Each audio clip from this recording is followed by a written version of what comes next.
Assalamualaikum, salam sejahtera. Saya Syamsul Johari. Ini agenda awal ni. Hari ini kita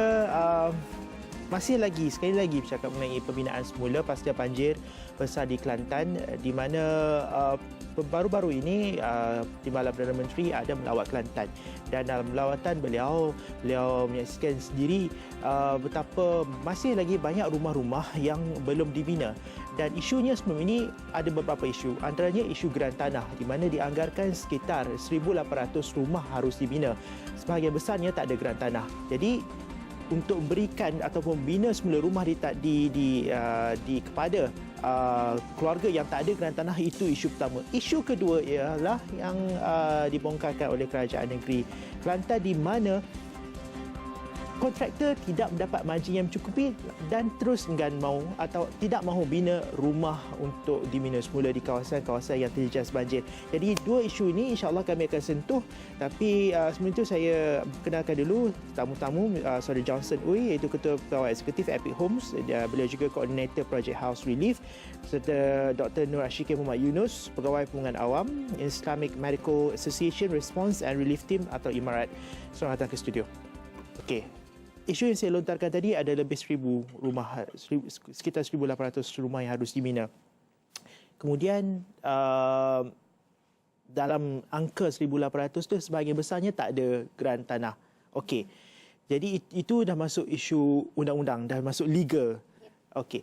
Tumpuan Project House Relief ketiga ini adalah untuk membantu kerajaan membina rumah-rumah di perkampungan yang mana tuan tanahnya ada geran tanah. Okey, setakat ini progres bagaimana? Sudah ada berapa rumah dibina? Setakat ini kita sudah bina sebanyak 6 buah rumah dan on the way ada 12 lagi yang sudah confirm lah, yang akan disiap dalam masa 3 minggu.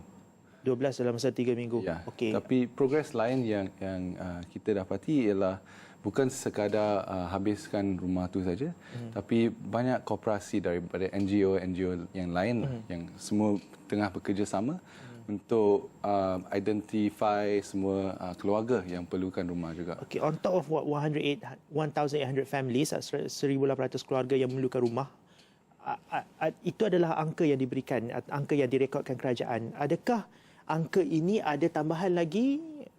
Ada. Okey.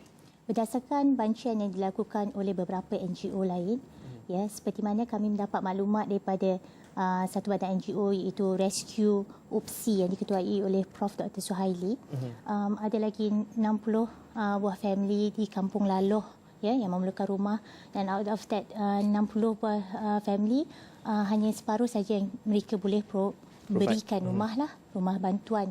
Manakala di satu lagi tempat di Kuchil juga ada 14 buah family lagi di bawah perlindungan grup NGO I Bantu, masih memerlukan bantuan lagi. Dan ini hanyalah feedback daripada beberapa NGO sahaja.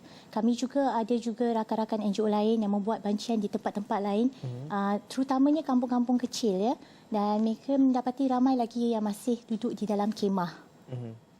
Dan ini merupakan tambahan kepada angka 1,000 yang 1,000 lebih ini yang adalah dikatakan. tambahan daripada. Okey. Kalau pembinaan rumah, saya ada terbaca Project House Relief menggunakan semula kayu-kayu yang ada pada rumah terdahulu yang runtuh, kemudian dibangunkan semula. Okey. Saya nak cakap mengenai binaan rumah baru tersebut. Adakah apabila dibina nanti cukup tahan untuk depan kemungkinan banjir pada hujung tahun ini, kalau ada? Saya rasa kalau bandingkan dengan rumah yang telah dihanyut oleh banjir, rumah-rumah yang kami bina memang lebih tahan lah. Kerana kalau tengok dari segi anchoring dia guna juga teknologi dari Australia yang boleh tahan tornado. Okey. So dia sudah buat R&D research. Lumayan lebih saintifik ada. Memang. Ya, so kita juga cubalah teknologi begini untuk mangsa banjir inilah. Tapi kalau kita tengok dari segi Project House Relief ni bukan sekadar satu jenis rumah yang dibina. Platform ni ditubuhkan bukan untuk feature satu jenis rumah yang dibina oleh Epic Homes, tapi juga untuk feature rumah-rumah yang lain yang dibina oleh macam dekat Kampung Serasa sekarang, mana Epic tengah bina rumah.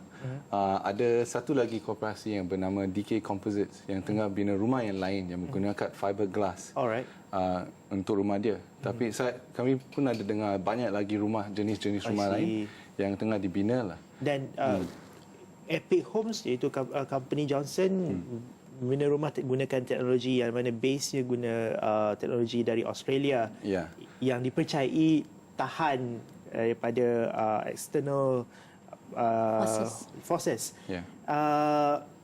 NGO lain juga berfikiran yang sama ke daripada pandangan Johnson? Saya rasa bila kami visit kepada kebanyakan kampung ni, kami rasa bahawa jenis rumah yang telah dibina sebab dia dihanyut oleh banjir ialah kerana mereka mungkin tidak mengikuti kaedah-kaedah yang tertentu untuk bina rumah dengan baik lah. So kami juga, kerana kami sudah ada experience buat rumah ni selama 5 tahun, kami juga tengah cuba kongsilah teknologi terkini lah, atau teknologi yang telah develop in-house oleh Epic Homes untuk cuba improve lah. Tetapi ini bukan untuk showcase teknologi kami saja, tapi untuk beritahu semua orang lain bahawa ada juga cara untuk improve lah keadaan dekat kampung-kampung ini. Okey, sebenarnya tadi diberitahu bahawa 12 rumah akan dibina tambahan, 6 sudah dibina, 12 akan dibina lagi dalam tempoh 3 minggu. Adakah plan jangka panjang berapa rumah yang boleh dibina dan kosnya bagaimana? Kita rehat dulu, jumpa lagi selepas ini.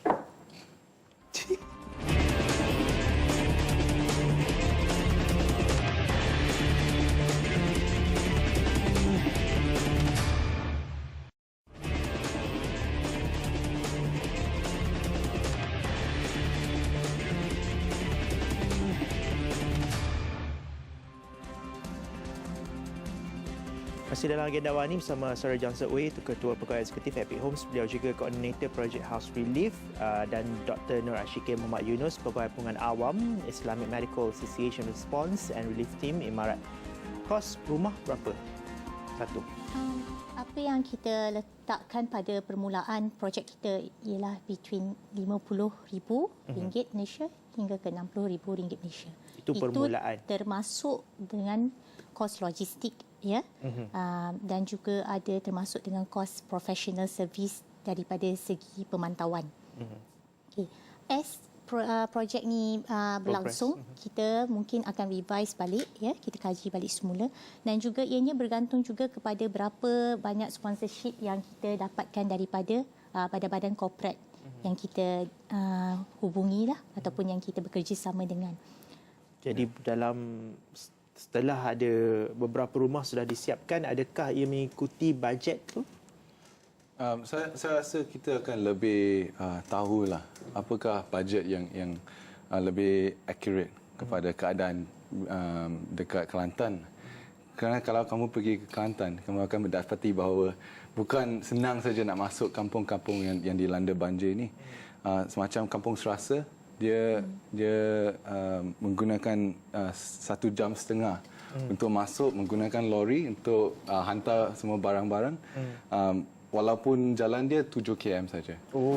So kamu boleh bayangkanlah betapa teruknya jalan dia untuk masuk. So mungkin kos dia akan bertambah. Betul. Because kos untuk membina sebuah rumah tu bergantung kepada lokasi, ya, bahan material binaan yang terdapat di tempat setempat, ataupun kita perlu import daripada tempat lain, ya, dan juga tenaga pekerja. Dengan prinsip Epic Home yang kita amalkan setakat ni ialah kita menggunakan konsep sukarelawan membina rumah. Okey, so tenaga pekerja kita dapat daripada sukarelawan. Tetapi kita juga ada certain aspek yang kita mesti guna professional service, ya. Dan juga kita juga integratekan ataupun kita masukkan konsep menggunakan kepakaran ataupun kita melatih penduduk setempat mendapat sedikit skill ya dalam binaan dan kita upah mereka juga. Jadi penduduk setempat saling volunteer bina boleh bukan satu rumah tapi satu kampung. Itu adalah konsep yang kita cuba utarakan. Tetapi ada cabaran-cabaran lah. Seperti dalam setakat ni daripada hasil pemerhatian kami ya, daripada usaha kami nak membantu ya pihak-pihak yang terjejas dengan tragedi banjir ni yang kehilangan rumah. Kami dapati bahawa ada juga segelintir pihak di mana mereka adalah mangsa akan tetapi mereka kurang daya membantu diri sendiri. Di mana bila kita hulurkan bantuan, terdapat halangan-halangan daripada segi penerimaan. Okay, ini lebih kepada faktor di mana nombor satu, keadaan psikososial mereka sebelum tragedi banjir itu sendiri sudah agak lemah. Ya, keupayaan kewangan, keadaan sosial, keadaan kampung, ya, tahap mentaliti masing-masing sendiri berada di tahap yang agak kurang baik sebelum tragedi banjir. Diterukkan lagi ataupun diburukkan lagi dengan keadaan banjir, dan selepas itu mentaliti mereka berubah menjadi mentaliti di mana mereka ada hak untuk menerima bantuan tetapi kurang untuk membantu diri sendiri juga. So bila kita engage ataupun kita berinteraksi dengan penduduk kampung ni untuk mengajak mereka membantu diri mereka dengan melibatkan juga diri mereka dengan pembinaan rumah ni ya, kita bagi tugasan-tugasan minima ataupun tugasan-tugasan mudah ya. Ada juga pihak-pihak yang kurang mahu turut serta dalam membina rumah sendiri atau rumah rakan sekampung ataupun sebegitulah. Dan juga kita mengalami halangan-halangan juga daripada certain penduduk di mana ada sebabkan isu banjir ini dia kompleks ya, di mana kita kurang sebenarnya koordinasi di antara banyak-banyak pihak yang ingin memberi bantuan dan pihak yang menerima bantuan. Jadi di situ Project House Relief.my ini adalah satu platform yang kita cuba ajukan ke depan untuk membuat koordinasi antara semua. Bila tiada koordinasi, maklumat bercampur. Jadi contoh yang saya bagi adalah contoh Family A. Nama dia ada di dalam senarai 5 NGO ataupun 5 pihak yang ingin memberi bantuan. Okey, bila berada di situ, di situasi sebegitu, Family A mungkin merasa dia mempunyai pilihan. Jadi dia akan cuba memilih antara yang paling bagus rekaan. Situasi seperti itu sepatutnya tak wujud di dalam situasi yang darurat seperti pasca banjir, sebab keutamaan kita ialah memberi tempat perlindungan kepada mangsa. Tetapi bila mangsa diberikan pelbagai pilihan dan mereka tersepit dan juga mereka sometimes macam mana mahu delaykan bantuan lebih segini sebab nak memilih yang lebih baik pada pendapat mereka atau memberi nama kepada beberapa pihak supaya dapat cepat. Okey, dan itu adalah isu-isu kompleks yang kita temui lah sebenarnya. Tapi nak salahkan mereka tak boleh juga itu. Kita tidak salahkan mereka, tapi maksudnya ini adalah cabaran-cabaran yang kita ketemui sepanjang perjalanan kita dalam usaha membantu mereka. Dan ini adalah benda yang tidak mudah. Dan apabila berdepan dengan isu macam tu, saya percaya bukan sedikit, bukan satu dua kes, mesti ada beberapa banyak. Kerana kalau saya berada di tempat mereka pun saya rasa saya akan buat benda yang sama. Bagaimana doktor mengatasi masalah tu dan apakah selepas ini cabaran-cabaran untuk koordinasi dan bagaimanakah dalam masa terdekat ini kita nak membina rumah sebanyak mungkin, corporate nak berdatang bagaimana, macam mana kita nak membantu, itu kita akan bincangkan dalam blog yang seterusnya. Jumpa lagi selepas ini.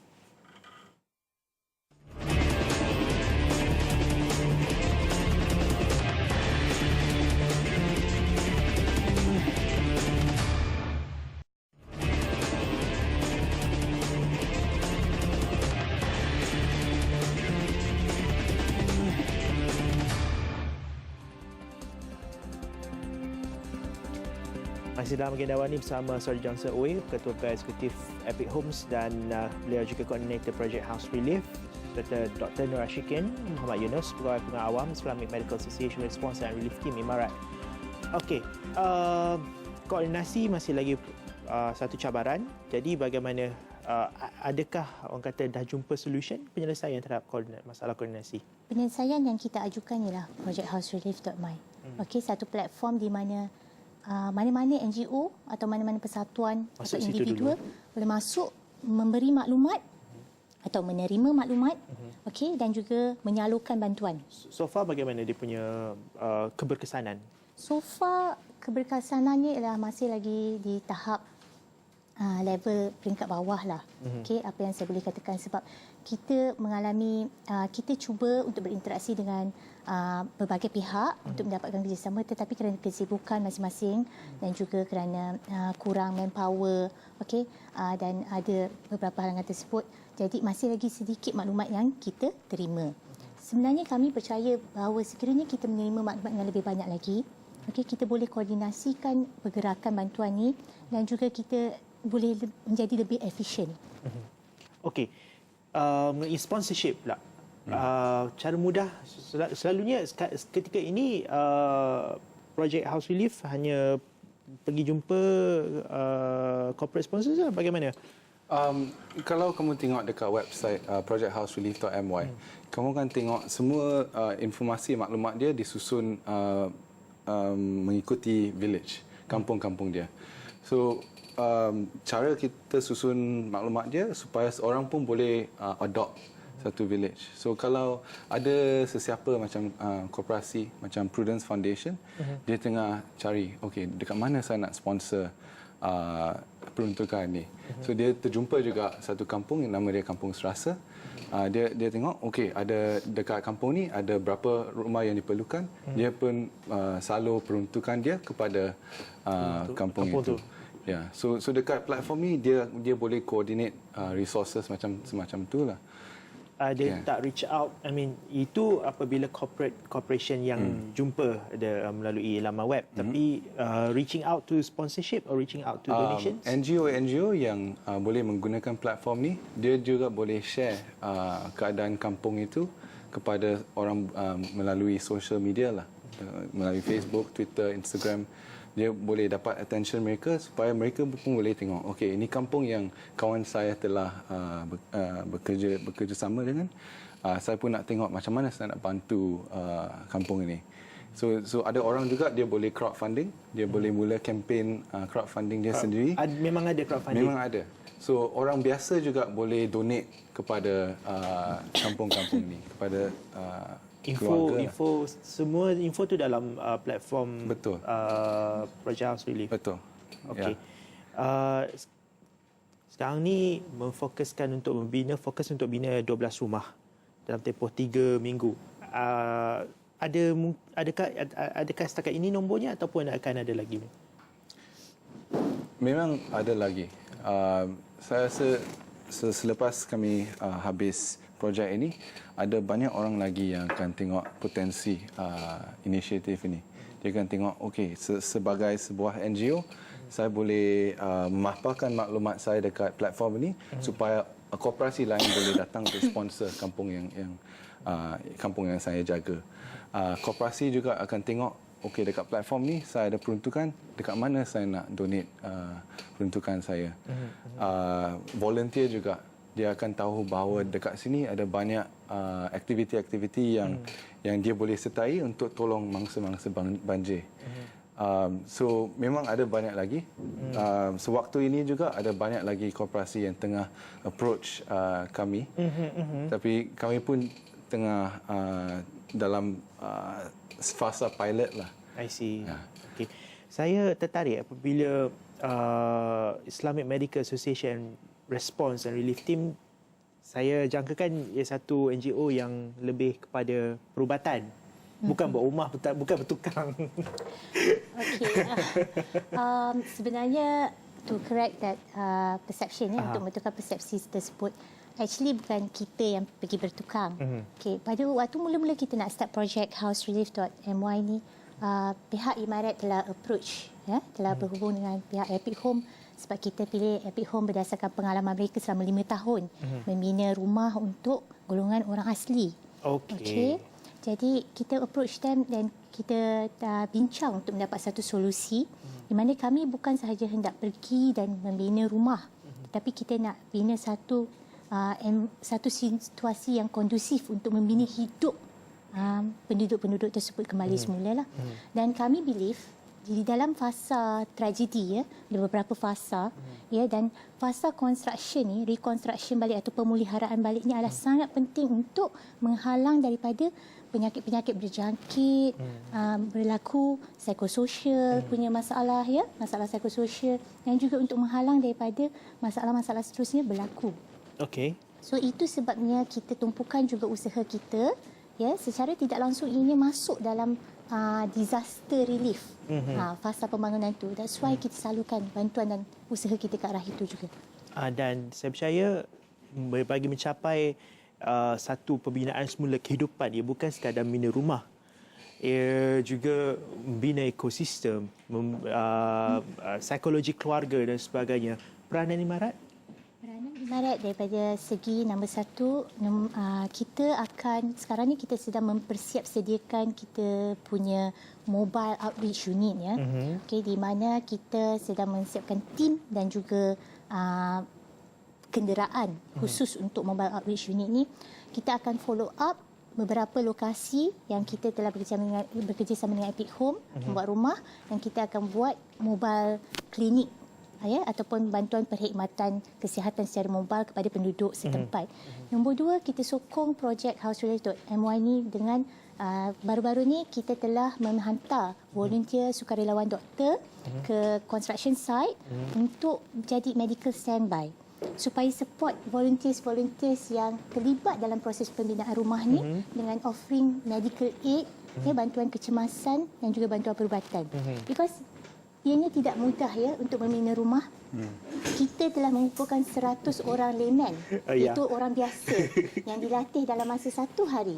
Dan juga mereka menggunakan segala alatan-alatan tukangan di dalam extreme weather condition, suasana panas. Sangat panas. Memang cuaca sangat-sangat panas. Kita dapati a lot of cases, kes-kes seperti heat stroke, dehydration. Okay, we have some wounds and cuts. Maksudnya ada juga orang yang cedera ketika Terpaku itu. tangan. Dan lokasi binaan tu adalah sangat remote, sangat jauh. Tidak dekat dengan klinik-klinik atau hospital. Jadi bantuan kecemasan diperlukan waktu jam tu juga. Okey. Terima kasih banyak Saudara Johnson Uy dan juga Dr. Nur Ashiki Muhammad Yunus bercakap mengenai projek House Relief pasca banjir bagi penunda semula penempatan-penempatan yang terjejas akibat banjir besar pada hujung tahun lalu. Sebarang cadangan hantarkan ke platform-platform sosial media kami seperti yang tertera sekarang. Saya Syafzan Johari. Assalamualaikum warahmatullahi wabarakatuh.